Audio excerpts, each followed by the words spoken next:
Selamat pagi kawan-kawan. Pada video sebelumnya saya sudah mengulas tentang pentingnya kita mengelola keuangan usaha kita. Jika kawan-kawan belum nonton, silakan tonton terlebih dahulu di link yang ada di atas ini.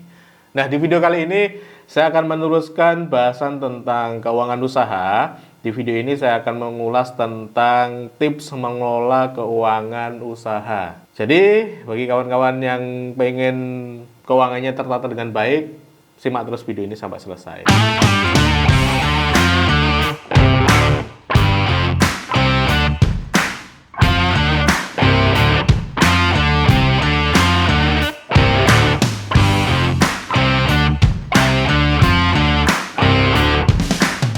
Nah, ada beberapa tips yang bisa saya bagikan lewat video ini untuk mengelola keuangan. Yang pertama tentunya, kalau kita punya usaha, kita harus mampu membuat perencanaan atau budgeting. Nah, ini penting di awal. Kenapa penting?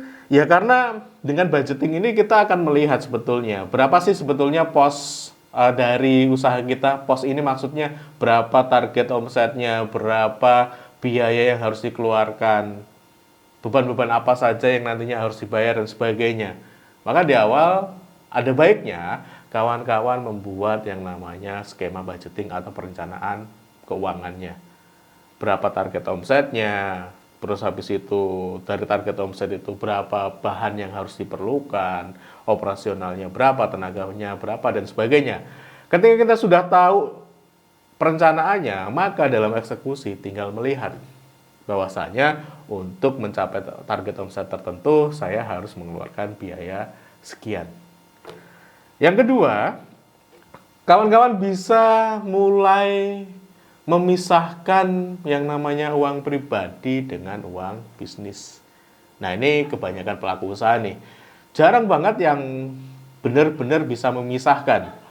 Bahkan acap kali saya sendiri kadangkala masih tercampur. Tetapi saya mencoba untuk ya gimana caranya agar memang si keuangan usaha dan keuangan pribadi ini benar-benar terpisah. Apa yang saya kerjakan? Yang saya kerjakan dengan bikin rekening sendiri tentu saja. Hari ini kalau dicek gitu ya, ada banyak rekening yang memang saya khususkan untuk mengelola usaha dan mana yang untuk pribadi. Nah, ini penting. Setidaknya di awal kawan-kawan sudah mulai memisahkan rekeningnya. Ini rekening yang khusus untuk bisnis, ini yang khusus untuk pribadi. Terus berkaitan dengan ini, jangan lupa menggaji diri sendiri. Berapa banyak pelaku usaha yang saya temui, jangankan memisahkan keuangan usaha, dirinya sendiri pun jarang digaji. Jadi, ya mereka ini kebanyakan uang pribadinya, uang usahanya ya uang pribadinya. Bolehkah seperti ini? Ya boleh-boleh aja, wong toh juga itu bisnisnya kawan-kawan gitu loh. Bisnismu sendiri ya boleh, silakan dipakai seperti itu. Namun, jika itu diterus-teruskan, pasti kawan-kawan akan kehilangan momentum. Harusnya uang usaha bisa digunakan untuk terus mengembangkan usaha, sedangkan kita bisa mengalokasikan untuk pribadi yang memang posnya dari gaji kita. Namun kalau dicampur, udah nggak kelihatan tuh mana yang usaha, mana yang pribadi. Harusnya buat beli bahan baku, bisa jadi buat jajan anak. Harusnya buat bayar sewa toko, dipakai untuk beli motor misalnya. Dan sebagainya, karena nggak jelas nih penggunaan antara uang pribadi sama uang bisnisnya. Dan juga lagi-lagi dia juga nggak menerapkan sistem gaji pada dirinya sendiri. Makanya saya menyarankan mulai deh dihitung berapa gaji yang layak bagi kawan-kawan dalam menjalankan usaha kawan-kawan. Berapa gaji yang layak untuk kita? Nanti di video berikutnya saya akan mengulasnya. Nah, saya lanjut tentang tips mengelola keuangan ini. Selain tadi kita memisahkan antara uang pribadi dan bisnis dan menggaji diri sendiri, mulai dicatat. Ini penting. Nggak banyak pelaku usaha yang mengerjakan ini. Meskipun ini hal sederhana, tetapi memang tantangannya adalah ibaratnya konsistensinya.